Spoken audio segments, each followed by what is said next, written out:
Welcome to the Asia Trail Girls podcast, a platform where we talk about all things trail running in and around Asia. I'm Henny Gorton, your host.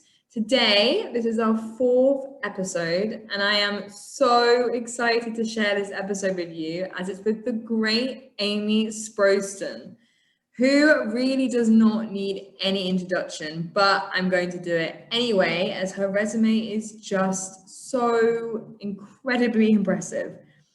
Amy is an elite American ultrarunner who has competed in about 60 ultramarathons, winning more than 20 of them.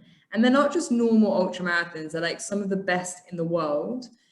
Her wins include 4 top 10 finishes at Western States, one of them being at second place, a win at the 2012 IAU 100K World Championships, the 2014 Her 100, 2 top 10s at UTMB, and many, many more. She is now based in Jordan and just recently set a new FKT running across Jordan, 662 kilometers in 8 days, 9 hours and 28 minutes. Hikers normally do this in 40 days. She did not only get the fastest time, but she beat the previous time by 24 hours, which was set last year by 2 British guys. We had the most amazing chat talking all about her FKT attempt and the logistics behind that. The deeper meaning of why she did it, which wasn't just to get an FKT. We also spoke about gender issues within sports, her life as an ultra runner, how you don't need a coach or a strict training or nutrition plan to be a good runner, and how a McDonald's cheeseburger is perfect nutrition for an ultra.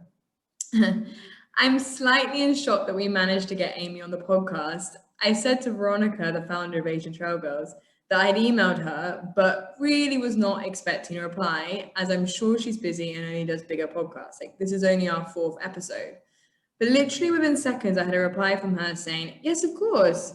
And this really shows Amy's down-to-earth character and how much she wants to encourage and inspire female runners from all walks of life.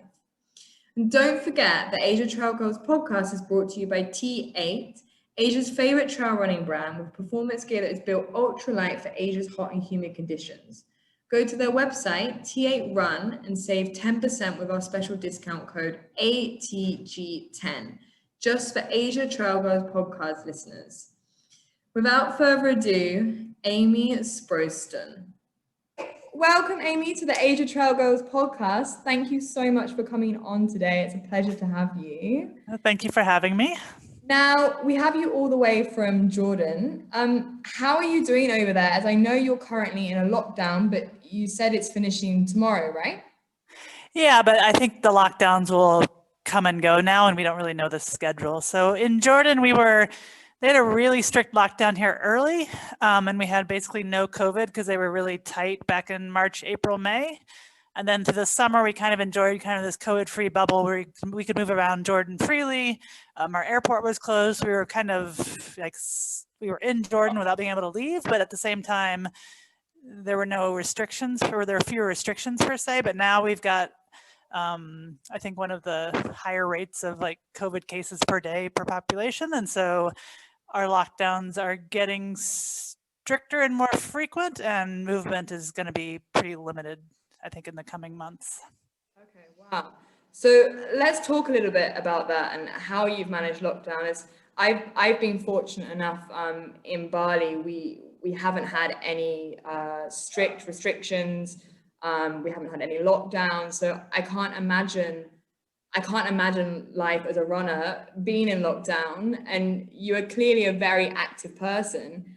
Have you been able to go out and run and or actually, maybe you're probably still recovering. So, yeah, I mean, we went right back on lockdown right after I finished the Jordan Trail. And so it was actually the first 2 weekends of lockdown. It was kind of like all I wanted to do was hang out on the couch with my cats and watch Netflix. Perfect. So for the first couple of weeks, it was great. And I think every country, like, lockdown means something different. So here in Jordan, we've been on curfew since March, so we typically can't move between 11 p.m. and 6 a.m., like since the beginning of March.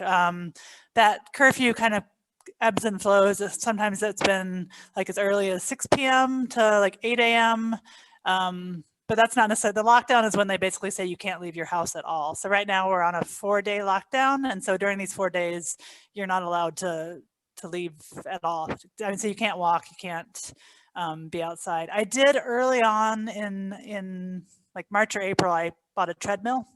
And so I have a treadmill. I live in a big apartment with no one below me, so I don't have any problem getting on the treadmill any time of the day or night. I also have my own roof, and so before I got the treadmill, I was doing a lot of roof running. But it's a pretty small roof, so it's maybe a 20 meters, like the loop is maybe 20 meters. So you're just, So you're running around in circles on your roof. It's like running around your dining room table, kind of. I mean, it really builds up those lower leg muscles in terms of turning radius, but I don't know how much of an aerobic workout it really is. That really shows your diligence as an ultra runner, and I can see why you're successful if you can do things like that. That's amazing. Desperate times. Yeah. Now it's been nearly 2 months, like a month and a half, since your amazing achievement of getting the FKT on the Jordan Trail. Congratulations, by the way. Thank you. How's your recovery been going? It's been going pretty well, but I've been fairly lazy since it ended, in that I'm not sticking to I don't necessarily usually have a training plan. It's more like in my mind, I know I want to, be averaging 80 to 100 kilometers a week and trying to be active 6 days a week. But right now especially with the lockdown, like this week, I biked on Monday and Tuesday. And then I didn't do anything Wednesday or Thursday. Yesterday, I ran a half marathon on the treadmill. So it's all just kind of, bits and pieces, but it's not anything consistent. So I think recovery is going okay, but I've let myself just be fairly lazy and kind of do what I want to do. Nice. I think you definitely need that, especially after something as great as what you went through. So yeah, you definitely. There's also, again, our COVID is going up. There's nowhere for me to go in terms of travel to do, and there's no events per se. It's hard to know what's coming up next. And so in terms of, usually I have something on the calendar to train for, and I don't have that. So I'm also a little, just, if I had something like I knew I needed to be fit by April, I might be a little more diligent about trying to stay in shape. But at this point, I'm just giving myself some time to just relax and. Yeah, and I think this is a really big recurring theme among a lot of athletes at the moment. Not having the races and stuff, it does definitely make you slightly lazier and not having something to train for. So I definitely think this is a reoccurring theme for everyone at the moment. But the kind of nice thing is, right, that we're all in it together in a sense, and it's not like you're sat at home injured while others are going out doing races. Yeah, and I think I mentioned earlier, I've been running for 33 years. I started running when I was in junior high, 7th grade track, and I'm in my mid 40s now. So I've always been a runner. I think there were maybe 6 months in graduate school where I didn't run, but beyond that, I've never not run. So I think some breaks here and there are always good to just kind of give you a mental release and kind of hungry to get back at it. Definitely. Now, I really want to get into the Jordan Trail and exactly what happened out there, as you didn't only run 675 kilometers, but you were the first woman to do it. And you also broke the previous record by 24 hours by the 2 British guys last year, wasn't it? 2019. Mm-hmm. And just to give the listeners some context, most hikers do this trail, right, in 40 days. And you did it and broke the record in 8 days, 9 hours and 28 minutes. So that kind of gives us an idea of how challenging this thing was. And how do you even do anything like this? And can you tell us a bit more about this and what generally happened out there? Yeah, the Jordan Trail, again, when events were canceled for 2020 for the most part, I was supposed to do Tour de Géant again this year, which is a 330 kilometer, amazing, gorgeous trail race in the Aosta Valley in Italy. So that was my main goal for the year. And when that got canceled, I wanted kind of a similar long trail goal. And the Jordan Trail, there aren't a lot of trails in Jordan, at least not what we think of as trails, at least coming from the US or Europe, and probably, Southeast Asia as well. So there aren't a lot of actually true single track trails, but several years ago, the Jordan Trail Association put together what's called the Jordan Trail. It's basically a route through, from the north of Jordan to the south of Jordan. And it's really just a GPS route. It's not necessarily, there are parts that are true single track trail. There's also a lot of paved road, a lot of gravel road, a lot of bushwhacking where you're just off trail kind of navigating, and most of it's unmarked. So I made it my goal at some point, early in the summer, that I wanted to do the Jordan Trail as like an FKT effort. It's kind of what a lot of ultra runners have started to do in 2020, because there's fewer races. It's like plan your own adventure, and so it just made sense to go for it. So I'd never done anything this long. I'd never gone after an FKT, but it just kind of made sense in 2020 that this would be a good goal to shoot for. And also because I live in Jordan, because it's this amazing kind of natural route, traversing the country. It's one thing I've always loved about when I travel for work, or just generally when I'm traveling. Being a runner, I get to see more of any place that I go to than most ordinary people. And so I've always appreciated that, just my daily runs will get me to see parts of the country that other people wouldn't normally see. And so doing the recon for this route, going out, I did a lot of runs where I would just have an Uber drop me off somewhere. I would find a point on the trail, have an Uber drop me off, and then just kind of run to a place that was big enough that would have a taxi service to get me back to Amman. So it was fun just to do the exploration and training. And then again, just being able to see Jordan in one go with an amazing crew that was out there supporting me. It was just a really kind of special adventure, and really, definitely the highlight of 2020. That's not saying a lot for a lot of people, because 2020 has been a pretty grim year, but it was kind of everything came together. I had the most amazing week, the most amazing crew. And then we really, had we planned it 1 week later, we would have been basically locked down and shut down halfway through the trip. And so the timing of it was amazing. The weather it was hot, but it was doable, and it was just a fun week. It sounds amazing, and the pictures on your Instagram and your videos, it's just beautiful. It looks such a beautiful trail. And tell us a bit more about the conditions. What was the elevation like? Was it serious? Was it rolling hills?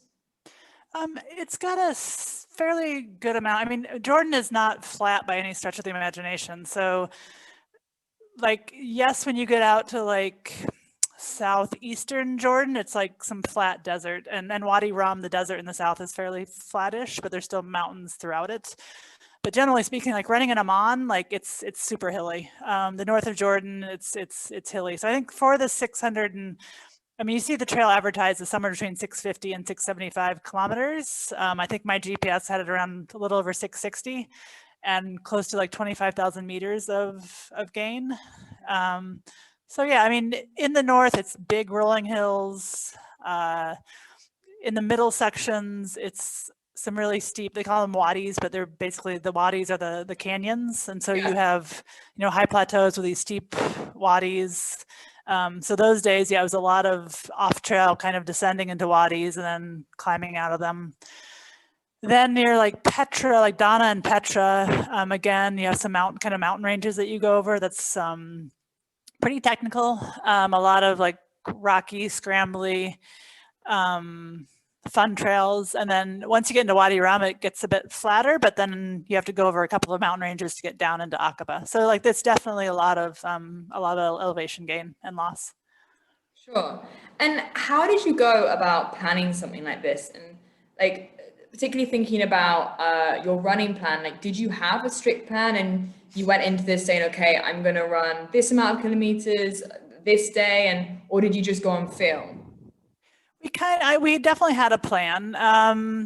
So I knew that before, so Robbie Britton and Dan Lawson were the two British guys that had done it. It was in March of 2018 when they had set the FKT. I knew they had been supported by the Jordan Tourism Board and the Jordan Trail Association. And also before them, when the trail was first inaugurated, I think in the fall of 2016, I can't remember if they did, I think they did in 2017. Two guys, Mohammed Swaiti and Alfie, I'm forgetting his full name, but they basically did it supported by the Jordan Trail Association, but they did it more as kind of a Like it took them 15 days. They had a couple rest days. It was kind of a planned kind of like stage event. And so I basically looked at Robbie's Strava. So I did a little Strava stalking, talked to Robbie as well.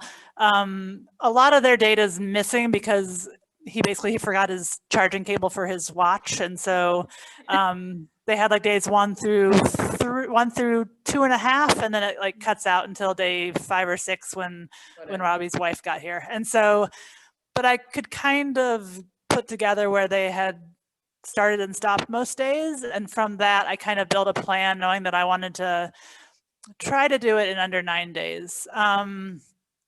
The Jordan Trail, like if you go to the Jordan Trail is a really nice website where they, you know, because it was set up as like a tourism venture with like USAID and a lot of like international governments helping them out. It was promoted by like National Geographic. So they have a really nice website. They definitely market as like a touristic attraction in terms of coming and hiking the trail. And so they break it out into 8 sections. And each section is made up of 4 to 6 sections, which take a day each. And so like section 1 is 80 kilometers. It's designed to take 4 days up in the north. And so my goal is like if day 1 would take hikers 4 days, to do that like in 1 day. So like to split the sections into days. Okay. So roughly I did section 1 and day 1, and then did a little bit of section 2. I did section 2 plus a little section 3 and day 2, etc. And then because by the time when you get down to section 7 and 8, like section 8 is like 110 kilometers, so it's a little bit longer.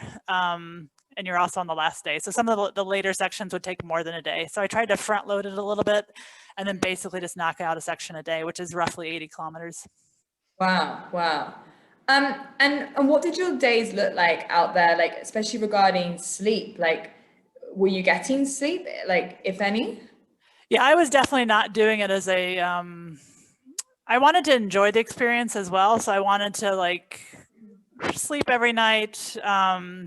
I don't operate well on like sleep exhaustion, and like Tour de Jean, I love the race, but I'm not sure that I'll ever do well at it because you really need to just be committed to only sleeping 2 or 3 hours in 80 hours. And that's just not a whole lot of fun. I also like when you have a crew of like, I had 4 people out there kind of supporting me the whole time, and like asking your crew to like be mobile and like on the go and not sleeping for 7 or 8 days is also, and I also wasn't sure how culturally appropriate it would be in terms of you pass a lot of like a lot of Bedouin farms, and there's a lot of aggressive shepherd dogs. And so, yeah, my plan was basically to start most days around 6, like sunrise, and then to finish, I always estimate I'd maybe try to run like an hour or 2 after sunset, but not much beyond that. So running about 14 hours a day. And we kind of held pretty true to that. Okay. Wow, that sounds yeah, those are very long days for 8 days. And I listened to an interview about you talking about Tour de France, and because last year you did it and you got 12th. And you were saying, you did it for fun, like you slept a lot, like, you didn't have to suffer with sleep deprivation at all, but it was fun to you. And then this year, but it got cancelled, you wanted to go back and like see what you could actually do. And I was thinking like, oh, she's saying like, oh, it was fun and easy, but you still got 12. And my question is, so the Jordan Trail, was this fun for you, or were you kind of pushed to your complete limits? Like, do you think you could have done it a lot quicker? I mean, I think it's hard to kind of gauge that in the long multi-day events. Like, I was definitely tired by the end. Like the main thing was that my feet were just like the balls of my feet were absolutely just felt bruised and kind of pins and needly. Beyond my feet, like my legs felt generally fine. Like I was really worried about, like, how you after you do an ultra, like if you sleep that night, the next day your feet and you start to get like cankles and swelling. So that was my main concern, was over multi-days. Like by actually sleeping at night and giving your body that chance to kind of start to recover, like how much swelling would I have, soreness. I didn't really have any issues with like the swelling and the soreness. It is kind of amazing, like after that final day when you stop and you'd have a little more time, then that all does come in. But during the Jordan Trail, I didn't really have any of that. So yeah, I think it can be done faster. But I mean, it was a solid effort. I definitely could have slept less.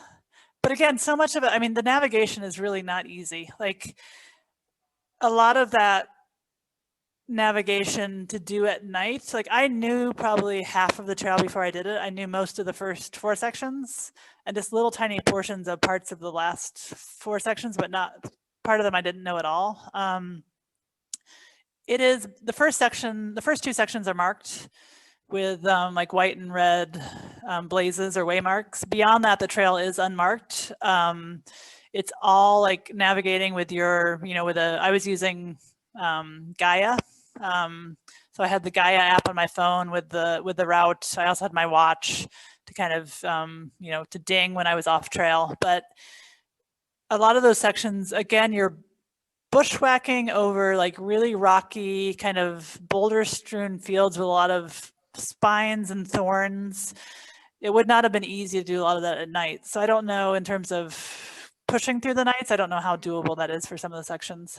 Well, that sounds really interesting, especially I didn't realize that you were actually having to navigate it yourself, and like you had it on your phone and your watch. Like while you're trying to go after something as big as you were, the FKT for that, and all those factors, especially navigation included.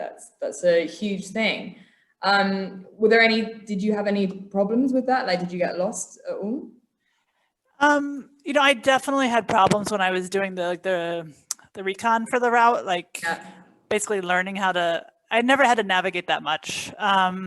So you get kind of spit off. And also with the Jordan Trail, like you start to get comfortable and think you're going. And right when you get that feeling, you basically need to look at your map because you're probably off trail. So it's like, I always feel like it takes you you start to think you're learning the trail. And then like and you do actually start to kind of expect where it's going to go. But initially, like where you expect it's going to go is not where it's actually going. And so like, you get on this beautiful path and you're like, oh, this is lovely. And then of course, like within 100 meters, they throw you across a rocky field that, has no route. So like definitely when I first started learning the trail, I spent a lot of time like, and it was, so it'd be like 40 degrees Celsius, you're in the middle of nowhere, like in this rocky field, like, and my phone would start to have issues with the sun and it would start to go off and I'd be, lost in the middle of nowhere. So I definitely had some like meltdowns when I was learning the trail. Once I figured out navigation a little more, it got to be a bit easier. So nice. And that's a really nice message for our listeners, because particularly racing, running in Asia, whether you're doing FKTs, like navigation is a huge factor. Like in a lot of our races here, like I was saying to you earlier, they're very up and coming. Like running is very much a new thing. And you have to deal all the time with navigating yourself. Like you always get lost, and the trail markers aren't very good compared to a lot in Europe and the West, where it's really well done. So it's definitely nice for our listeners to hear that, because it's something they have to deal with all the time. Yeah, and I kind of made a rookie mistake in that. Well, I have a Coros watch, and so the Coros does have navigation on it, but my Coros had a technical glitch and it broke in July. And so I ordered a new one to be sent to me because they don't sell them in Jordan. And Jordan has really strict customs. It's really hard to import anything. It's hard to like buy electronics here. And so I got my new watch. I got it like, I think I started the trail on September 25th. It arrived on like September 22nd. So I'd never actually navigated using my watch. And so I had planned to use my watch, but then like I didn't have time to actually learn how to use it beyond putting the maps on it and having it beep when I was off trail. So that's really how I used my watch, was just to beep when I was more than like 100 meters off the course. So I was really just using my phone. But like I did one of the Asia Trailmaster races in February in Saudi Arabia. Oh, nice. The Eco Trail Aula. Okay, yeah. And that was a race where they provided the GPS track, and ideally I would have actually downloaded it and put it in my phone, but I think I'm used to having races be more clearly marked. And also we had this really crazy, like we drove from Jordan to Saudi Arabia. It was this, I mean, it was a fascinating trip just because of like driving into Saudi Arabia through across the border. Airbnb there is fairly new, like tourism's new. And so like, again, I thought it'd have Wi-Fi. I didn't have Wi-Fi, I didn't download the track. And then I ended up lost for a lot of the race. So yeah, definitely like when you have that chance to like have a GPS track or GPX track to like learn how to navigate, yeah, it's definitely something that's super useful because you can save a lot of time by just knowing where you're going. Yeah, it always happens. I do a lot of Asia Trail master races, and it's the same thing. And especially that Saudi race, I think it was their first one as well. Yeah. So they would have been, that would have been a learning curve for them. Yeah. Sure, but it was a very cool event. I would do it again if I could get to Saudi this year. It's hard to say if that's going to happen by early February. But yeah, I learned some, some lessons and just using what's provided to you, like the GPX track. So yeah, and I think it's definitely a nice change, but for me particularly from racing in the West, just it just feels much more real when you're having to kind of deal with things like that. And like, okay, is the aid station gonna have still water there and stuff? I don't know. Yeah. There's just some kind of feel of realness and it being raw compared to the West. Yeah, for sure. And tell us a bit, you mentioned your crew several times. Tell us a bit about them and how that worked. Yeah, I mean, I ended up kind of serendipitous with like the best crew. So like I had reached out to the Jordan Trail Association and the Jordan Tourism Board for some support. And I'd had a guy we have a local running group here called Running Amman. And Running Amman it's a group that was started in Amman in, I think it's 6 years ago now. But it's got, all levels of runner from, when they have their Monday and Wednesday night runs, there's a beginning group that goes out first. So it's really trying to promote just like getting people out and running.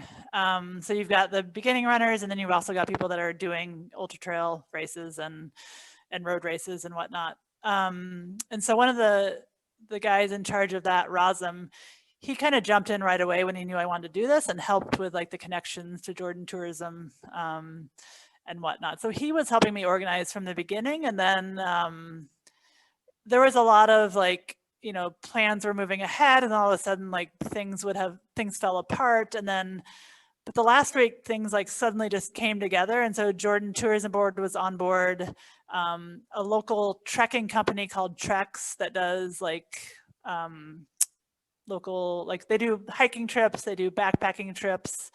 They also have a retail store that sells like, tents and camping gear. They got on board. So I had a guy from Treks, I had a guy from the Jordan Tourism Board, I had Razem, and then we also had a videographer, Ali, along. And so we had 2 vehicles, 2 guys in each vehicle that basically supported me the entire week. And it was just the best combination. I mean, they're all so different, but also just they're just great guys. And it was so much fun to be out there with them. Razem and Bani Hani, one of the tourism guy, they both jumped in to pace me at times. And then I had a lot of friends that came out from Running Amman, and also work colleagues that came out to jump in and pace and, bring me. One thing I discovered during Tour des Géants, which was a tip from a friend, Stephanie Case, and she's actually the one that's that Free to Run, the organization in Afghanistan. She was the one that started that organization. So Stephanie has done Tour des Géants many times, and she's typically a vegetarian. I think she eats fish, but other than that, veggie. She kind of thrives on McDonald's double cheeseburgers during Tour des Géants. Like, it's what keeps her going. I mean, she has a number of like kind of strange foods she eats, but the big one is McDonald's cheeseburgers. So the people that crew for her, typically, they came out and like would see me when I was doing tour in 2019 and would bring me these, and I never eat McDonald's, but there's something about like, it's really hard to like chew and eat late in many ultras or midway through many ultras. McDonald's hamburgers are not real food. And so you can kind of like, you don't really need to chew them. You can just swallow them. And so I had this constant stream of cheeseburgers coming out from Amman. I think I had 8 cheeseburgers during the Wow. trip. So like I had these friends that were coming out from Amman bringing me like smoothies and cheeseburgers and pizza and that kind of thing, and then also jumping into crew and pace. So yeah, I had a really great support crew throughout, and then I had a big group meeting me in Aqaba at the end, which was really fun. That sounds amazing, and I love that. Tips for listeners that will be writing this down. Okay, if I do anything like this, double cheeseburgers from McDonald's is the nutrition. And let's talk a bit more about your nutrition then. I mean, obviously, McDonald's was on the menu. What else? What else was fueling you? Yeah, I really did not go with like a traditional like ultra race type fueling plan. Like I had no plan to take anything like a gel during the course of the event, because when you're going for 8 days, first of all, you need to eat more real food. But that said, I didn't eat a lot of real food per se. I think the main thing that fueled me was Mirinda, which is like the Pepsi's version of Fanta. So it's orange soda. So we kind of kept track, but like the first day, I think I had 12. I think that was the high. But over the course of the 8 days and 9 hours, I consumed between 80 and 90 Mirindas. So 10 a day was kind of the average. I had a lot of, trying to think now, a lot of hummus. Every night we'd have a big meal with like wherever we were staying. So sometimes it was like local homestays with families. We did some wild camping a couple of nights, stayed in hotels a couple of nights, but typically the community would arrange some type of local meal. And so it was usually some type of, very common here are big rice and chicken dishes. So it was usually some giant platter of rice with chicken, and then traditional kind of sides. So that was kind of at night what I would have. And then during the day, again, it was a lot of Mirinda, some fruit, some cheeseburgers. It's funny, I'm kind of forgetting. A lot of hummus again. I did a lot of chocolate recovery drink, a lot of water. Like mainly, if I wasn't drinking Mirinda, I was mainly drinking just water, not sports drink. A lot of chips, a lot of junk, really. I mean, I think my crew afterwards just kind of shocked at how much like this absolute crap I ate. I also had a lot of shanina, which shanina is a kind of salty yogurt drink here. Okay. So it's like a plain yogurt with salt. I don't know exactly how it's made, but it's good, and it's that and dates go well together. So I had a lot of dates and shanina, some pomegranate. It was pomegranate season, so some pomegranates. Yeah. I love it. Mirinda and double cheeseburgers. That sounds the ticket. And yeah, that's again a really nice message, because nowadays you see so many ultra runners that they're plant-based, and they've got very strict nutrition plans with energy bars, recovery drinks, and and it's really nice to hear from a different perspective, especially in Asia. It's actually very hard to get those things, like you were saying, like importing stuff in. It is, especially in Indonesia, it's really difficult to get like energy bars and like cereal bars and stuff. So you can't always work with stuff like that. And a lot of us have to use just like local produce.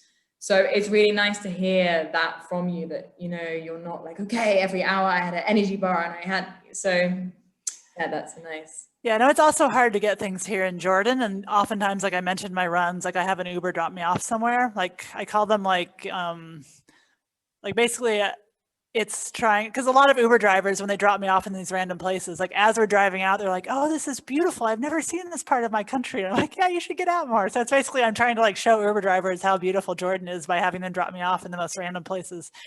But on those runs, you often run through small communities. And so I always just like carry money and basically plan my nutrition around like stopping at little corner stores and usually buying like Shanina, the salty yogurt drink, or Mirinda, or whatever they have kind of in those stores, and not really relying on, I mean, I'll bring some food just in case I don't come upon stores, but really trying to rely on what I can find here easily. Because again, yeah, like you mentioned, it's hard to get stuff in here. So yeah.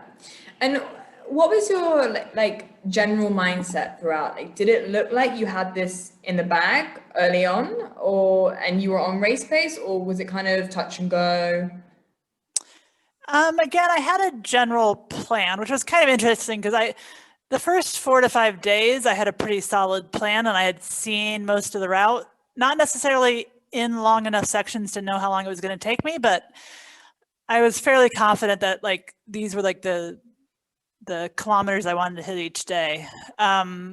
Days 7, 8, and 9, I was again, some of the sections were hard to break in the middle. Like there was one 26-kilometer kind of seek, like a slot canyon section that you couldn't break it up. So you either had to start it or finish it like in the light. So not knowing like on day 7, if I get to it before like 4 p.m., then I can do it. If not, then I'll have to wait till the next morning. So my plan for the last 3 days was a little more loose, even though one of my crew members like tried to keep me on the schedule. And at some point I'm like, the schedule is all kind of just, a guesstimate. Like I'm okay, like not staying on the schedule. Because we had some definitely like meltdowns late at night where it's like he wanted me to keep going and I'd be like, like I'm done, like, I'll start again in the morning, everything will be fine. But no, I had Robbie's Strava, like where they had stopped and started for like the first 2 days and kind of guesstimates for 3, 4, and 5.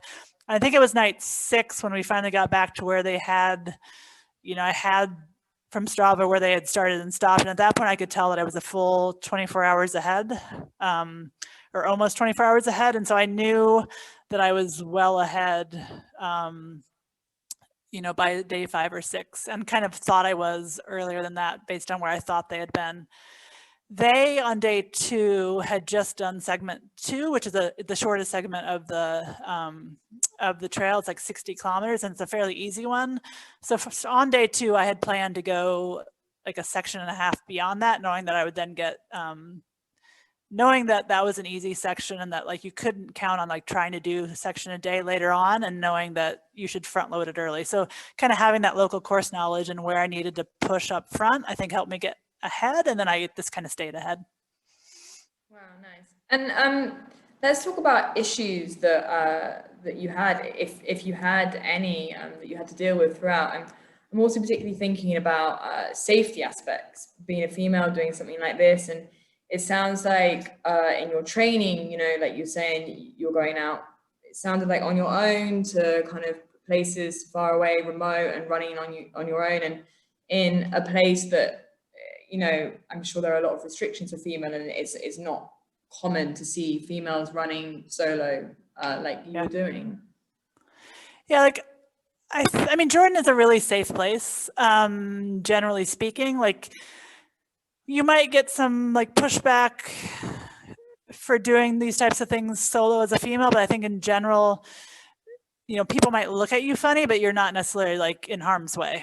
And that's part of the reason I want to do this, and part of the reason I like to go out solo is for people to see women kind of doing things in this space. Because I think until you get women seen in an outdoor space, even though like I'm not there, I'm obviously not a Jordanian woman, so they know it's just like a strange foreigner, but like I want people to be seeing women kind of doing these big adventures. And that was a lot of the like kind of my why of why I wanted to go after this now, and why I wanted to go after like the men's time, was to like kind of show that women can take on big adventures and be competitive with the men, or can achieve big goals, and just really be seen in an outdoor space. In terms of safety during the event, like I probably, if anything, my solo adventures by myself, again, I never felt in any danger. The main thing is the dogs. Sure. There's a lot of goats and sheep here, and so there's a lot of Bedouin camps that you'll see, like so tents that are set up with their animals and their dogs, and so you run by pretty aggressive dogs kind of constantly, and I only had one time during the trail on the first day where it's as close as I've gotten to being attacked by dogs, and it was fairly scary. I did get by. Otherwise, I don't ever throw rocks at dogs, but you pick up a rock or you just pretend to pick up a rock and you yell at the dog and they generally will back off. So really dogs was the thing I was most scared of. Beyond that, my crew was never too far away. And so there are a lot of kind of isolated sections, days 6, 7, and 8, but I had a sat phone with me. Like, if I was alone for 30 kilometers, I had a sat phone on me. Like, I knew where my next point was. I was stung by a hornet at some point, which was probably one of my bigger issues. It was a really big hornet and it was excruciatingly painful and it felt like it was continually stinging me for like the next 8 hours. And that was really my biggest fear, was when I got stung by the hornet that I was going to swell up and not be able to run the next day. Beyond that, like my biggest issue was severely chapped lips, which sounds kind of crazy, but like it got to the point where it was like really, like I ate a donut with a fork one morning because I couldn't open my mouth wide enough to like get the donut in. Wow.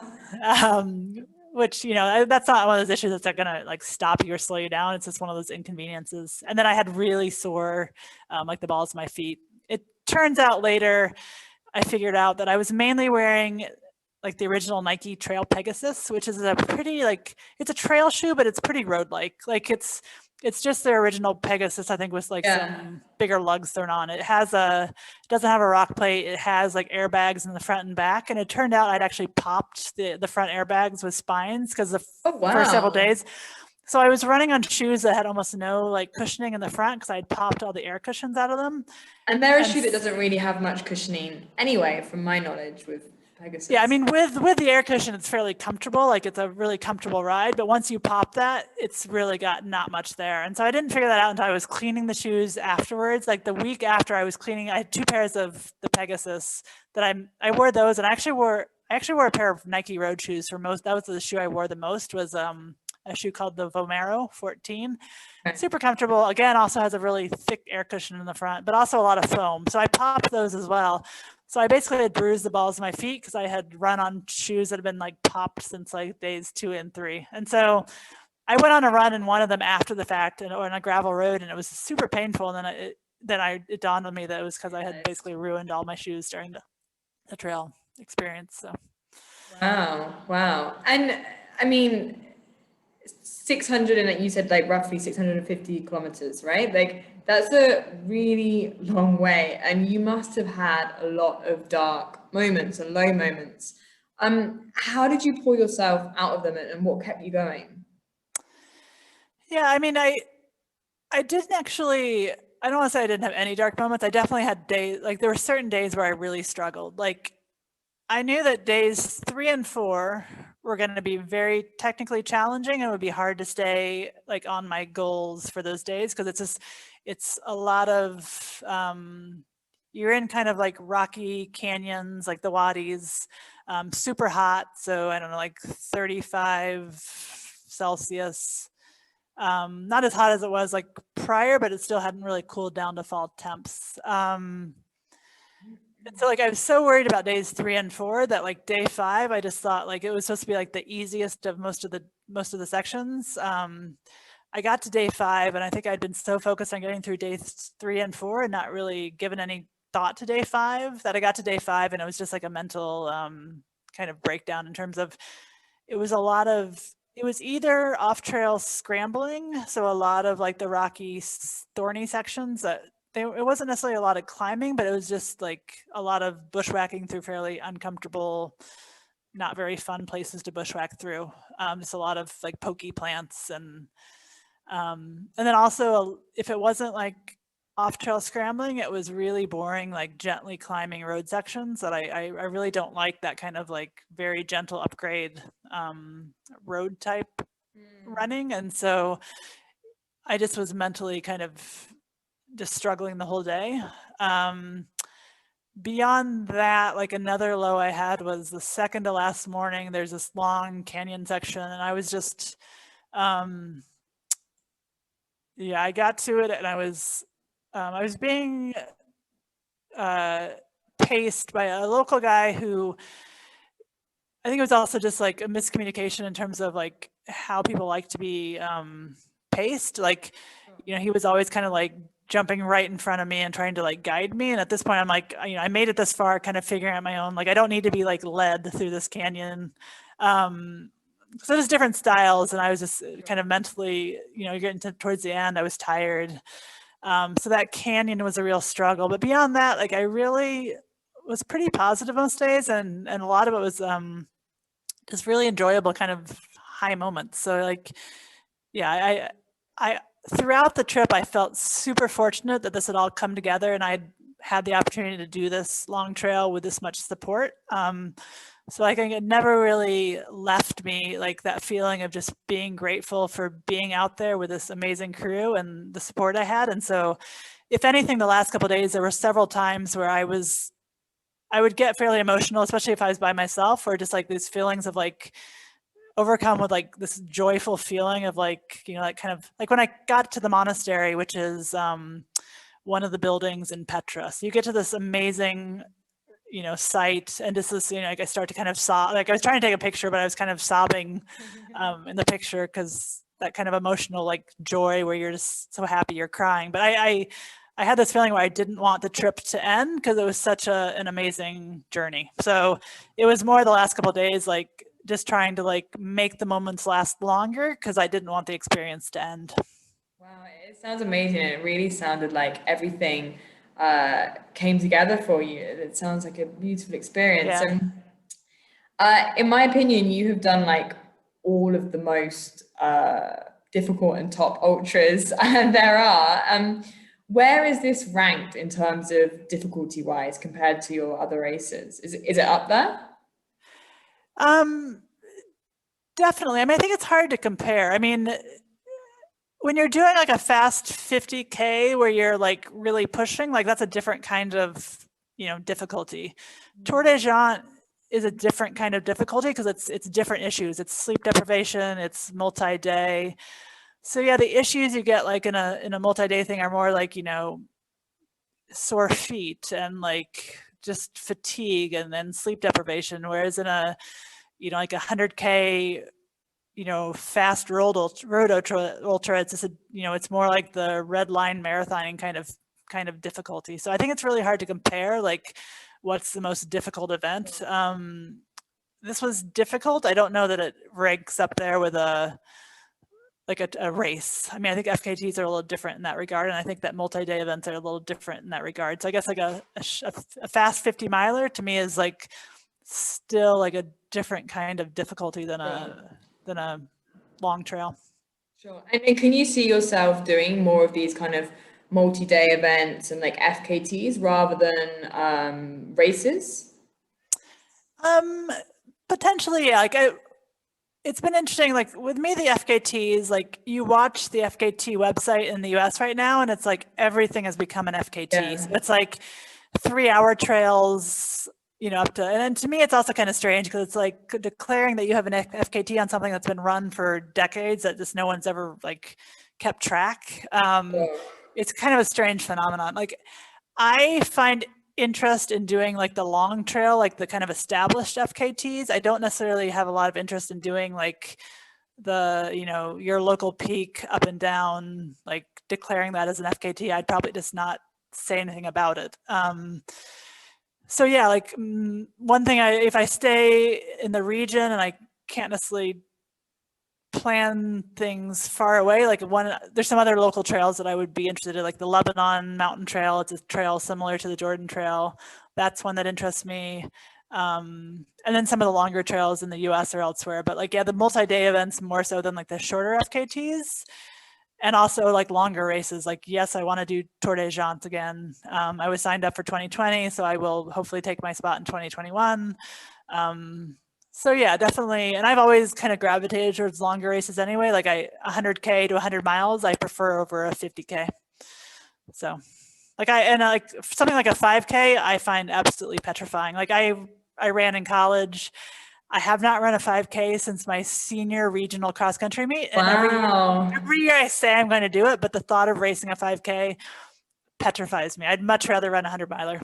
So. Wow, that's amazing. And let's backtrack a bit and talk a bit more about that. Like, why do you run, and how did you get into ultras? Because like you said, you've been racing and doing this for a really long time. And like your first ultra was in 2006, is that right? Yeah, like I got into ultras when I lived in Washington, D.C. And so I had met like a group of trail runners in DC. There's a big trail running club there called the Virginia Happy Trails Running Club. It's a big club. It's probably 500 members strong. They put on some great races.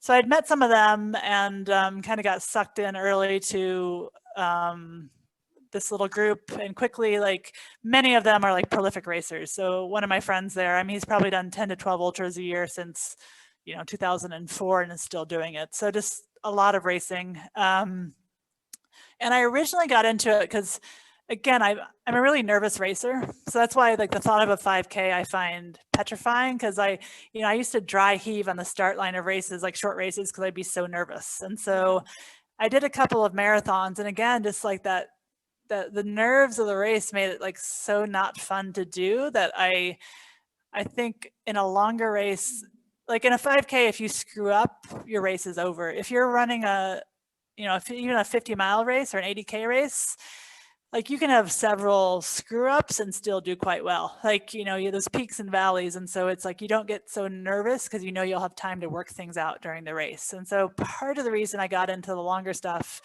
was just because mentally it didn't stress me out so much. Like I didn't get so nervous. Before something like Western States, I'm still like, butterflies and nerves the day before. But I don't go to the starting line.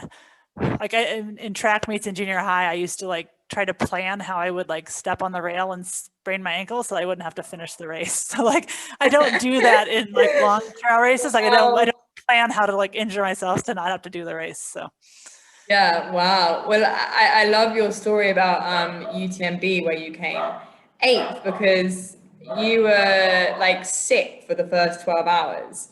And like you got yourself up from like the very back of the pack to like the front of the pack, and it's like, wow, like it shows how long the race is and how much can change in it. And like you're right with ultras, it's the same for me. That's why I like them, and that's why I'm much better at them than short distances, because the same, like you just don't know what's going to happen, and like that second half of that UTMB was one of the most fun I've had racing, just because you feel like you're not flying. You're really not actually moving that fast, but you're moving so much faster compared to everyone else around you that picking off people for 50 miles. That was super fun. So and it must be so nice because you were so sick for 12 hours, and now it's like, oh yes, I'm not going to DNF, like I feel great now, like it's all good, like. And that's what I always say to people doing ultras, that you just have, like, the low part, it will go back up. You just have to like hang in there and like, it doesn't always get worse. Yeah, for sure. And I want to talk a bit more about your training, because this really interests me, because like you've mentioned, like you're kind of not up there with a huge training load, and I heard somewhere that you don't have a coach and you don't really have a strict plan. Can you tell us a bit about your kind of general training? Yeah, I've tried coaches a couple of times in my career, and that's never lasted super long for me. I think at some point it just becomes not fun. Like, again, I work a full-time job that's fairly high stress. Like if I have to be at work and thinking about like, okay, like it's, an hour after work, I need to go out and do a hard interval session. It just kind of adds to the stress. I like to be able to kind of do things when I fit them in. And also I've always kind of done workouts kind of on the fly, and like, I don't necessarily plan them, but if I feel good, I might throw in, an interval session of some type. I also historically haven't done a lot of workouts. I just basically run by feel. But again, like a run, I'll go out for a run, I'll feel great, and it'll turn into a tempo run. So like, it's not that I don't ever do hard work, it's just that I don't ever necessarily plan to do what I end up doing. So yeah, I've never been a super high mileage runner. I think, I have done some 100-mile weeks in my career, but it's more like I could, I've been running ultras since 2006, and I've probably only hit a 100-mile week, beyond races, like, 3 or 4 or 5 times ever. Like I think when I would say I was training at my peak, it was probably like I would try to hit between 70 and 80 miles a week, which is, I don't know, 120 to 140 kilometers a week. But my average is probably closer to like 80K to 100K a week, kind of historically, or 80K to 120 kilometers a week, somewhere within that range. So, and definitely there's people out there doing 160, 180 kilometer weeks, but in part, like, I don't think, I mean, I start to get just too tired. There's not actually, if you're working a full-time job, it's really hard to do 160 kilometers a week on top of that. And also it's just, for me, it's more like running as a lifestyle. It's something I enjoy doing. It's when I have my clearest thoughts. It's something that I always want to enjoy. And once I start doing too much of it, I just stop enjoying it as much. And so, you know, and I am kind of in a spot now where I always said, like, I'm healthy and I want to run until I'm 80. Like, I do have some severe knee arthritis at this point. And so I have had to limit my training a bit also because of just not being able to do the high volume and kind of mixing some things. That's with Tour de Jean in 2019. I mean, it's part of the reason I went into it just to be healthy enough to finish, was because I was having knee issues. And so I was basically just hiking at that point. But like with the Jordan Trail this year, like I didn't have, you know, I was able to, if I can kind of set my own schedule, kind of push when I can push and then hold back when I can see that things are starting to get like my knees will be irritated, whatever, that I feel like I can kind of keep things at bay and train enough to be competitive. And with the Jordan Trail, I didn't have any knee pain, and I didn't have any like issues. So I think when I have a coach, like I'm not able to as easily regulate when things are starting to be too much and just, I don't know if this makes sense, but training by feel for me has always just worked out better. And do you think that's what makes you successful? Because I mean, you've had great successes in so many races, and do you, because from what you just said, it sounds like you're very kind of in tune with your body, like you know how far to push, and it also sounds like you're very well rested as well. Like I think it's a really big problem in ultra runners that they actually overtrain and they push way too hard, but it really sounds like you kind of keyed into your body, you know what's too much, you know what, like, do you think that's what makes you so successful? Yeah, and I think it's also like, you know, I've been successful, but I've also never been like at the very, I mean, I've done well. I've been second at Western States. I've been third. I won a 100K world championship. So I've definitely had some races that were like, you know, highlights of my career, but I've never been one that's been like at the very top, like expected to win things most of the time, etc. And I think when you push to that level, like it'll be interesting to see some like the people now that are at the top, because we haven't had many examples where people have gotten to the top and stayed there for much beyond 2 or 3 years. Like people have these amazing successes, but I think that's part of the problem is when you push to that level, it's really hard to kind of keep that up for a very long time. So I think you can push your body to like higher limits, but at what cost, like in terms of if you're able to then compete 5 years, 10 years later. We don't have very many examples. I think if you look at the women that have been in the sport and competed at a high level for like 10 years, again, we're the women that are like strong and competitive, but not necessarily the ones that are like winning UTMB for like 1 or 2 years, sure, and then kind of not seen again. Yeah, and that's what I love about and you, and what you were saying is like it really sounds like the most important thing is your enjoyment for running, right? And it is also nice to hear that your training load isn't crazy, because I think people get lost in like, okay, you have to have a coach, you have to have this, you know, you have to do these hill sprints, these tempo sessions, and like this really strict schedule. And it just is a really important thing to remember that like it really depends on the person and your body and what works for you. And it's also so nice to hear that like you have a full-time job and you're balancing it. You're not just spending your life running. So it's really nice for our listeners to relate to you, because you're like, I work too, you know? So that's really lovely. Thank you. And the main thing, the reason why we got you on here and something I really want to talk about is like here at Asia Trail Girls, our aim is to connect, empower, and inspire female runners across Asia. And you certainly do just this. You're incredibly inspiring. You're a female and you're living in Asia and racing in Asia. And not only this, but you have firsthand experienced the hardships and difficulties that females have doing sports in a lot of places in Asia. And you said earlier you worked in Africa and South America, and you are, like we mentioned earlier, the ambassador of Free to Run, which for those that don't know is a nonprofit founded by Stephanie Case, like you said, another great ultra runner. And her aim is that she enables females to safely do sports in regions of conflict. I've spent a lot of time looking at the charity, and it just, the work she's doing is amazing. Can you tell us a bit about this and your experience with this? Yeah, I first got to know Stephanie because I reached out to her to kind of talk to her about Free to Run, and it is a great organization. She founded it when she was living in Afghanistan, in part because she was doing some fundraising for through running, and some of the local women kind of were like, well, we don't just want like the fundraising aspect, we actually want to participate too. And so she started the organization to really help women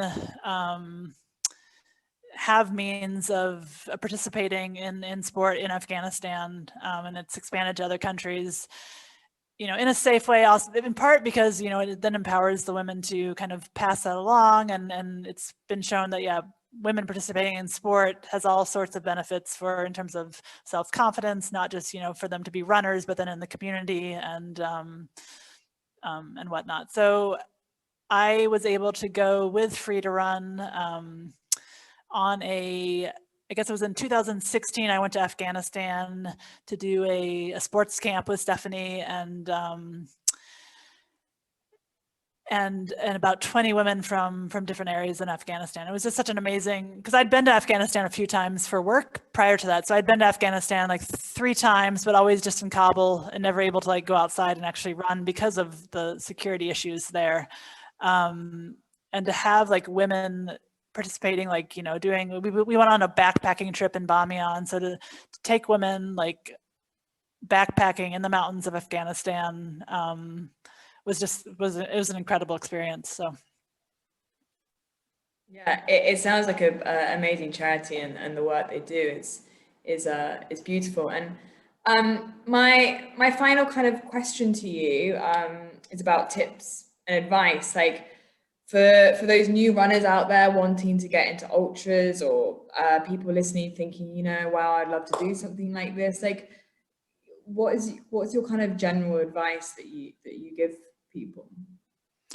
I mean, I think it kind of depends on where you're living, but generally speaking, just start small and just be consistent. So, if someone's off the couch trying to just get into some regular running, find people that are also and I know here in Amman, it's really helpful to have this group running Amman, because again, in Amman, drivers and people are not necessarily that friendly to runners on the street. So if you're living in a big city, et cetera, to find a group that meets regularly to get out with, in part because safety in numbers, in terms of being on the street with, what can be aggressive cars or things like that. So find some type of community in your area that does that. And that's one great way to have consistency. I know at least here in Amman, running Amman is as much about running as it is the social part. So we go out and we have group runs 3 times a week, but then on the side, we also we'll have brunch afterwards. And so I think people come back, not necessarily because of we're running these fabulous routes. The routes are kind of, just neighborhood routes, but then we have this great camaraderie afterwards and meet up, and those people become your friends. So I think one way to I mean, it's one thing to start running a little bit, but I think having that social side of it that kind of keeps you coming back will help with consistency and kind of staying with it. Nice. And I actually have another question I wanted to ask you, because you travel a lot due to your job, especially in areas in conflict and poorer countries, where there are a lot of restrictions for women. And how have you dealt with training in these places, and what difficulties have you faced there being a female? Because I'm sure a lot of places you haven't been able to run, or it's yeah. Honestly, I'm trying to think back, but really, I've been to like more than 50 countries, and a lot of those, like, considered like developing countries, or, not the most secure. The only one I can think of that I really was not allowed to run was when I was in Kabul. Other than that, there's always been some way to get out. Like I was in like Iraq, and where I was at, like I could run during daylight hours and like not in certain parts of the city, but generally speaking, I could get out and run. South Sudan, the same thing. I could always get out. And I think that's one thing I've always, and sometimes it's, there might be a gym treadmill, but so there are always other options, but I always try to get outside and run, in part because it's the whole thing of like having women seen in a context that's not necessarily normally seen in those settings. So like, if you're running in Kurdish Iraq and you don't normally see runners out there, like having the cars drive by and like the kids in there, like seeing that, like, there's a woman out running. So it's like being seen in a setting that's not typically acceptable, but the more it's seen, the more that it will start to be seen as acceptable. So I think bigger change comes from that smaller change. And generally speaking, regardless of context, I've almost always been able to run in places. And while it might be uncomfortable, I think it's important to like put yourself in that uncomfortable setting, just so that people will start to see it as more acceptable. And you are so right, and I love that you're doing that, because it is so important too. If it is safe, is to get out there, and because you really do you do inspire people to get out and run.